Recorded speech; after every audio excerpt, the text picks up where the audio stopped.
नमस्कार, मंडल news bulletin में आपका स्वागत है। आइए पेश करते हैं आज के कुछ प्रमुख व मुख्य समाचार। अब तक यदि आपने मंडल न्यूज के इस चैनल को लाइक व सब्सक्राइब नहीं किया है तो जल्द से जल्द इस चैनल को लाइक व सब्सक्राइब जरूर कर दें।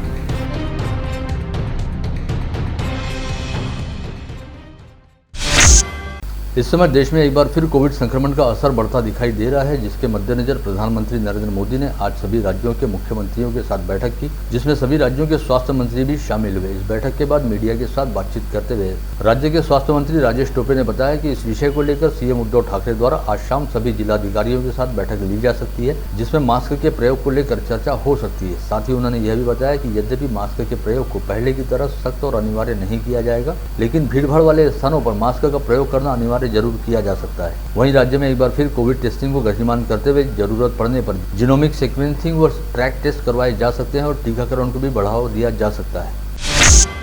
मीडिया के साथ बातचीत में स्वास्थ्य मंत्री राजेश टोपे ने कहा कि इस समय हमारे देश में ओमिक्रॉन के अलावा फिलहाल और किसी वेरिएंट के रहने की जानकारी नहीं है। ऐसे में फिलहाल चिंता करने की कोई जरूरत नहीं है, परंतु इसके बावजूद संभावित खतरे को देखते हुए केंद्र व राज्य सरकार अलर्ट मोड पर आ गए हैं और सभी कोविड अस्पतालों को एक बार फिर किसी भी तरह की स्थिति से निपटने के लिए तैयार रहने का आदेश दिया गया है।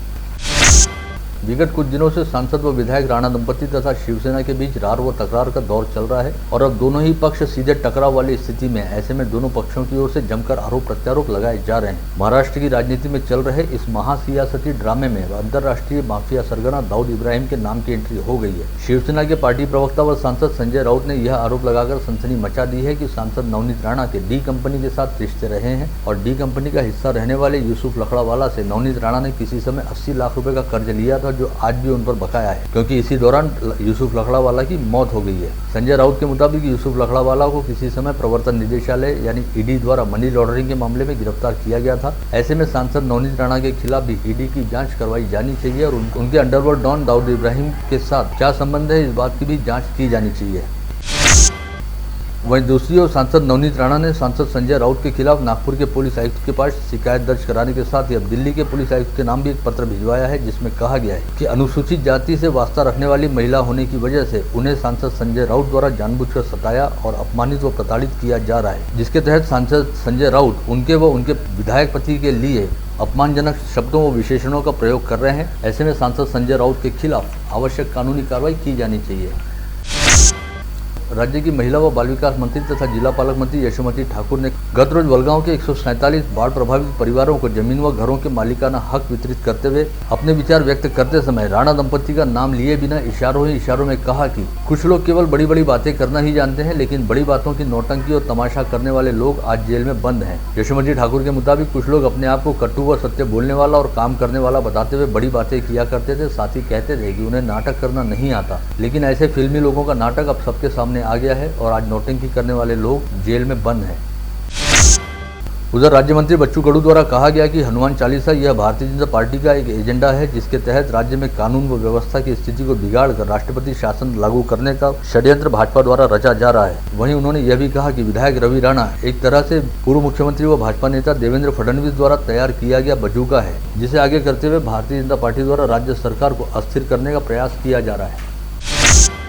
वंचित बहुजन आघाड़ी के प्रदेश उपाध्यक्ष धैर्यवर्धन पुणकर द्वारा की गई शिकायत के आधार पर अकोला की जिला अदालत ने राज्य के राज्य मंत्री व अकोला के जिला पालक मंत्री बच्चू कडू के खिलाफ धारा 420 के तहत धोखाधड़ी व जालसाजी का मामला दर्ज करने के आदेश जारी किए हैं, जिस पर हैरत जताते हुए राज्य मंत्री बच्चू कडू ने कहा कि अदालत द्वारा किस आधार पर यह फैसला दिया गया यह उनकी समझ से परे है। साथ ही उन्होंने यह भी कहा कि अगर उनके खिलाफ 1 रुपए के भी भ्रष्टाचार का आरोप साबित होता है तो वे खुद अपने हाथ कटवा देने के लिए तैयार हैं।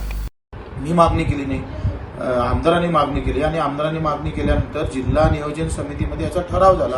आता यामध्ये सगळ्याच वंचित आघाडीचे जिल्हा परिषदेचे अध्यक्ष तिथे होते, सर्व आमदार होते, कलेक्टर होते, सगळ्यांनी हा ठराव करून तो पीडब्ल्यूडी मार्फत हे रस्ते करावं एवढंच फक्त झालेलं आहे।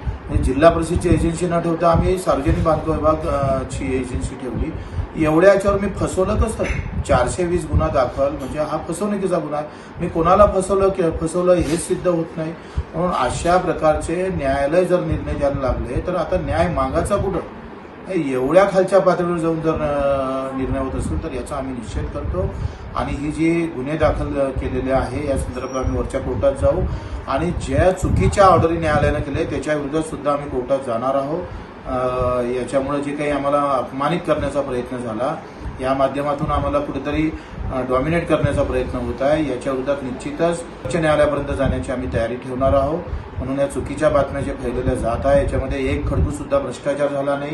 जे काम झाले त्याच्यामध्ये एक खडकूचा जरी करप्शन झालं असेल तर मी वंचित आघाडीच्या कोणत्याही पक्षाच्या नेत्याच्या समोर हात कलम करायला तयार आहे. त्यांनी आम्हाला फक्त निष्पन्न करून दाखवा. म्हणून याच्यावर आपण कोणीही अशा बातमीवर आणि ह्या चुकीच्या निर्णयावर कोणी विश्वास ठेवू नये, एवढंच माझं मत आहे. कल अमरावती शहर में 2 प्रमुख ऐतिहासिक व धार्मिक कार्यक्रमों का आयोजन किया जा रहा है, जिनमें उपस्थित रहने हेतु राष्ट्रीय स्वयंसेवक संघ के सरसंघचालक मोहन भागवत 1 दिवसीय दौरे पर अमरावती पहुंच रहे हैं. इसके तहत कल गुरुवार की सुबह नागपुर से सड़क मार्ग के जरिए अमरावती रवाना होने के बाद संघ प्रमुख मोहन भागवत नागपुर अमरावती हाईवे पर सिटी लैंड के पास बनने वाले शिवधारा आश्रम के 4 धाम का शिलान्यास करेंगे, जिसके उपरांत वे भानखेड़ा रोड पर जरवार स्थित संत कंवर धाम में अमर शहीद संत कंवरराम साहिब के प्रपौत्र साईं राजेश लाल जी के गद्दी नशीनी समारोह में उपस्थित रहेंगे. ऐसे में सरसंघचालक मोहन भागवत के इस दौरे को देखते हुए शहर में पुलिस द्वारा जगह जगह पर कड़ा बंदोबस्त लगाया गया है. इन दोनों आयोजनों में संघ प्रमुख मोहन भागवत सहित देश विदेश से आ रहे संतों, महंतों व गणमान्यों की उपस्थिति को ध्यान में रखते हुए पुलिस एवं प्रशासन द्वारा तमाम जरूरी एहतियात बरती जा रही है. अमरावती शहर के इतिहास में पहली बार सिंध हिंद के सरताज अमर शहीद संत कंवरराम साहिब की गद्दी पर जीवंत ज्योत स्थापित करने हेतु गद्दी नशीनी समारोह का आयोजन कल गुरुवार 28 अप्रैल को किया जा रहा है, जिसमें संत कंवरराम साहिब के प्रपौत्र साईं राजेश लाल को संत साहिब की गद्दी पर शास्त्रोक्त तरीके से पूरे विधि विधान के साथ आसीन करवाया जाएगा, जिसके लिए संत कंवरराम धाम में आयोजन को भव्य दिव्य बनाने हेतु तमाम तैयारियां पूर्ण कर ली गई हैं. और इस आयोजन का हिस्सा बनने और इन ऐतिहासिक पलों का स्वयं साक्षी बनने हेतु इस समय देश के अलग अलग हिस्सों से भाविक श्रद्धालुओं का अमरावती पहुंचना शुरू हो चुका है. पड़ोसी राज्यों की सीमा से सटे रहने वाले इलाकों में बनाए गए चेक पोस्ट को जल्द ही बंद किया जा सकता है. इन चेक पोस्ट पर बड़े पैमाने पर भ्रष्टाचार होने के आरोप लगने के चलते राज्य के गृह विभाग ने परिवहन विभाग को पत्र लिखते हुए आगामी 3 माह के भीतर इसे लेकर अपनी रिपोर्ट पेश करने के निर्देश जारी किए हैं. साथ ही चेक पोस्ट को बंद करने के क्या परिणाम होंगे और इसके लिए कौन सी उपाय योजना की जा सकती है, इसका अध्ययन करने हेतु एक अभ्यास गुट की भी नियुक्ति की गई है, जिसकी रिपोर्ट के आधार पर अगला निर्णय लिया जाएगा. अन्न व औषधि प्रशासन के अन्न विभाग द्वारा विगत 1 वर्ष के दौरान सैकड़ों दुकानों में छापामार कार्रवाई करते हुए मिलावटखोरों पर नकेल कसी गई. इस दौरान घी, तेल, मिठाई, पानी, डिब्बाबंद अन्न पदार्थों के कुल 196 सैंपलों की जांच की गई, जिसमें से 3 सैंपलों का दर्जा खराब पाया गया. वहीं 3 सैंपल बोगस लेबल लगाकर माल बेचने के मामले में दोषी पाए गए, जिन पर अन्न व औषधि प्रशासन के नियमानुसार कार्रवाई की गई. वहीं विभिन्न 12 जब्ती कार्रवाइयों में 13,87,000 रुपये का माल जब्त किया गया. वर्तमान में बढ़ी हुई बिजली की डिमांड को पूर्ण करने तथा लोड शेडिंग टालने के लिए महावितरण द्वारा खुले बाजार से अधिक कीमत पर बिजली खरीदी जा रही है. ऐसी स्थिति में जिले के अलग अलग वर्गवारी के बिजली ग्राहकों पर 46 करोड़ 52 लाख रुपए के बिजली बिल बकाया है, जिसकी वसूली पूर्ण करने के लिए महावितरण द्वारा बकाया धारकों के घर पर दस्तक अभियान शुरू किया गया है और बकाया बिलों का भुगतान नहीं करने वाले विद्युत उपभोक्ताओं के यहाँ कनेक्शन काटे जा रहे हैं. महानगर पालिका में नए उपायुक्त की नियुक्ति सरकारी स्तर पर की गई, जिसके तहत अमरावती महानगर पालिका में उपायुक्त पद पर पल्लवी सिरसाट को बतौर प्रमोशन नियुक्ति मिली है. पश्चात आज बुधवार को नई उपायुक्त ने मनपा में पहुंचकर विभिन्न विभागों का दौरा किया और आयुक्त से मुलाकात करने के बाद उन्होंने 15 दिन पश्चात कामकाज संभालने की बात कही. ऐसे में नई उपायुक्त के ज्वाइंट होने तक उपायुक्त सामान्य पद का प्रभार डॉक्टर सीमा नेताम के पास रहेगा. अमरावती शहर के विभिन्न इलाकों में सड़क किनारे गाड़ियां लगाने वाले हॉकर्स को मनपा द्वारा पहचान पत्रों का वितरण शुरू किया गया है. महानगर पालिका के विश्वरत्न डॉक्टर बाबा साहब अम्बेडकर सभागार से हॉकर्स को पहचान पत्र बांटे जा रहे हैं. पहले चरण में मनपा के पास दस्तावेज जमा कर चुके 1500 हॉकर्स को पहचान पत्र वितरण का नियोजन है, जिसके तहत अब तक 500 से अधिक हॉकर्स को मनपा द्वारा अधिकृत पहचान पत्र वितरित किए जा चुके हैं.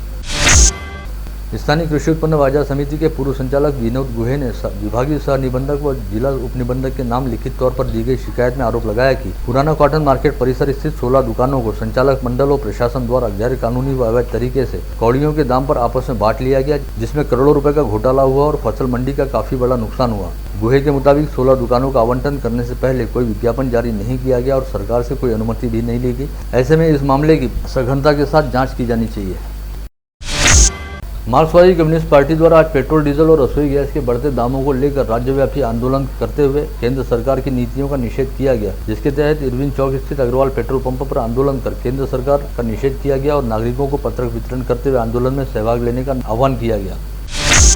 राष्ट्रीय ग्रामीण स्वास्थ्य मिशन अंतर्गत नियमानुसार तबादलों का प्रावधान नहीं रहने के बाद भी स्वास्थ्य विभाग ने तबादले करने की प्रक्रिया निपटाई। अमरावती जिले में 6 जगहों पर समुदाय स्वास्थ्य अधिकारियों के तबादले किए गए हैं। इन तबादलों में आर्थिक व्यवहार किए जाने की चर्चा स्वास्थ्य विभाग में है, जिसकी जानकारी मिलते ही स्वास्थ्य सह संचालक ने सभी तबादलों को रद्द कर संबंधित अधिकारियों को अपनी मूल नियुक्ति वाले स्थान पर स्थापित रहने के निर्देश जारी किए। साथ ही नियम बाह्य तबादले करने वाले दोषी अधिकारियों पर अनुशासन भंग की कार्रवाई करने का अल्टीमेटम भी दिया गया है, जिसकी वजह से जिला परिषद में काफी गहमागहमी वाला माहौल है। मनपा के पूर्व पार्षद शेख हमीद श्रद्धा की ओर से चांदनी चौक परिसर स्थित उर्दू एजुकेशन एसोसिएशन के कार्यालय में इफ्तार पार्टी का आयोजन किया गया, जिसमें पूर्व पालक मंत्री डॉक्टर सुनील देशमुख, पूर्व महापौर विलास सिंह गोले तक कांग्रेस के शहराध्यक्ष बबलू शेखावत सहित विभिन्न मान्यवरों ने हिस्सा लिया।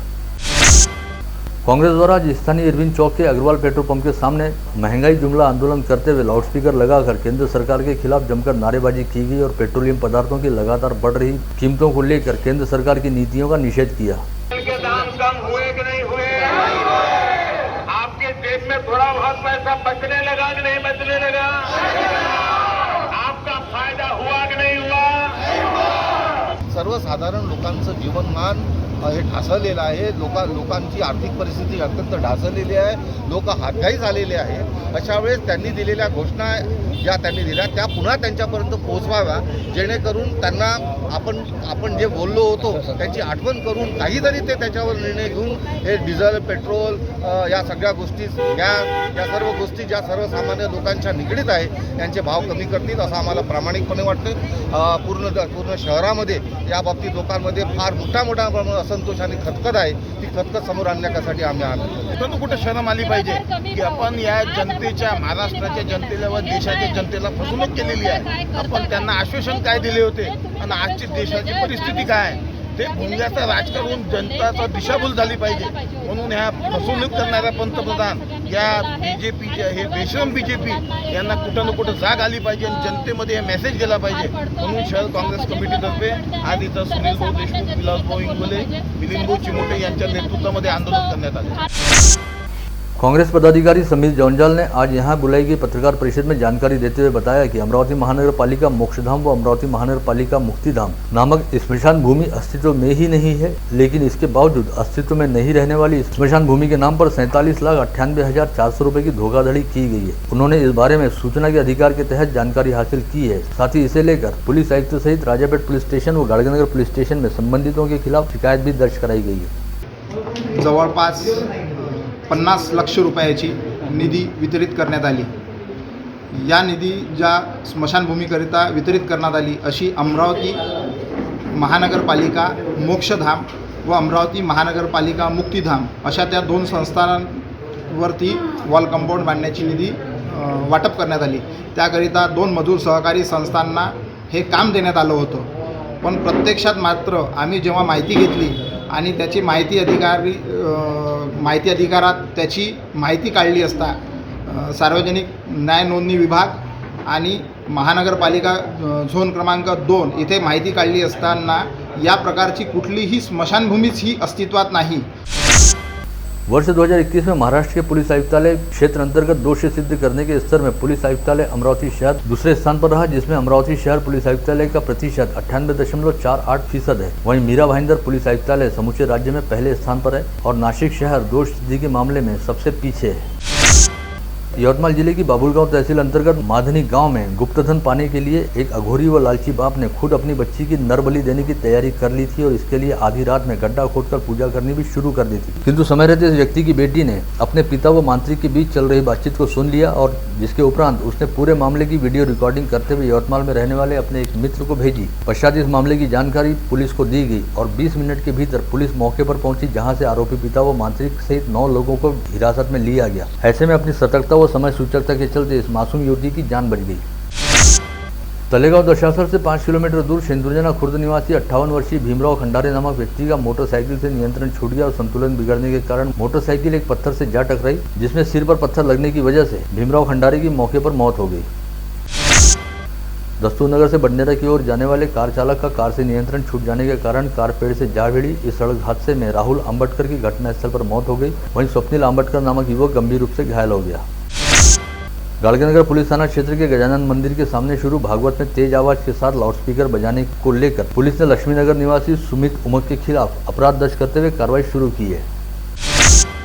विगत दिनों वरुण में शिवसेना के उपजिला प्रमुख योगेश घारड़ पर गोलीबारी करते हुए जानलेवा हमला किया गया था। पता चला है कि यह हमला प्लॉट के विवाद को लेकर हुआ है। इस मामले में पुलिस ने 3 अन्य आरोपियों को भी गिरफ्तार किया है। ऐसे में अब हिरासत में लिए गए आरोपियों की संख्या 5 हो गई है।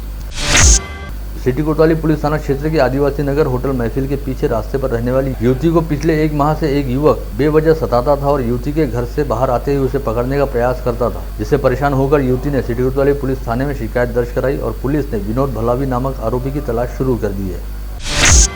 चांदूर बाजार पुलिस थाना क्षेत्र के फुफगांव में 30 वर्षीय सागर शेलके नामक युवक ने जहर गटक कर आत्महत्या कर ली। चांदूर बाजार पुलिस ने आकस्मिक मौत का मामला दर्ज करते हुए तहकीकात शुरू की है। इन दिनों चोरों की हिम्मत दिनों दिन बढ़ती जा रही है और अब तो चोरों ने सीधे पुलिस वालों के घर पर ही निशाना साधना शुरू किया है। ऐसे ही अकोला शहर के सिटी कोतवाली पुलिस थाने में कार्यरत एक महिला पुलिस उप निरीक्षक के घर से चोरों ने इस अधिकारी की सर्विस रिवॉल्वर सहित 5 जिंदा कारतूस चुरा लिए हैं। अमरावती पुलिस आयुक्त के विशेष दल ने वलगांव व अंजनगांव बारी पुलिस थाना क्षेत्र में देशी शराब तस्करी करते समय 3 आरोपियों को गिरफ्तार किया और आगे की कार्रवाई के लिए आरोपियों को माल सहित संबंधित पुलिस थानों के हवाले किया। मोर्शी पुलिस थाना क्षेत्र अंतर्गत महाराष्ट्र बैंक के सामने 60 वर्षीय मुरलीधर निम्बोरकर नामक वृद्ध के हाथ से अज्ञात आरोपी ने उसकी अंगूठी झपट ली और 6 ग्राम सोने की अंगूठी को चुरा लिया। बडनेरा पुलिस थाना क्षेत्र में रहने वाली एक महिला को ससुराल के सदस्य किसी न किसी बात को लेकर प्रताड़ित करते थे, जिससे परेशान होकर महिला ने चूहा मारने की दवाई पी ली। पश्चात इस महिला को इलाज के लिए इरविन अस्पताल में भर्ती कराया गया, जहां पर उसकी मौत हो गई। पश्चात पुलिस ने आत्महत्या के लिए प्रेरित करने वाली 2 महिलाओं सहित इस मृतक महिला के पति संतोष खंडारे के खिलाफ अपराध दर्ज कर कार्रवाई शुरू की है। दत्तापुर पुलिस थाना क्षेत्र के जलगांव आरवी बस स्टैंड पर 21 वर्षीय युवती को एक आरोपी ने धमकाते हुए कहा कि अगर तूने मेरे साथ विवाह नहीं किया तो तुझे और उस लड़के को झूठे केस में फंसा दूंगा, जिसकी शिकायत पर पुलिस ने आदर्श लोहकरे नामक आरोपी के खिलाफ अपराध दर्ज किया। महाजनपुरा दत्तूवाड़ी निवासी शेखर चौहान ने कोल्हापुरी गेट पुलिस थाने में शिकायत देते हुए बताया कि किसी अज्ञात चोर ने उनकी दुकान का शटर तोड़कर काउंटर में रखे 17,000 रुपये नकद चुरा लिए। आप देख रहे थे मंडल न्यूज बुलेटिन। हमारे चैनल को लाइक करें, शेयर करें और हाँ, सब्सक्राइब करना ना भूलें। कल होगी आपसे फिर मुलाकात, तब तक के लिए धन्यवाद।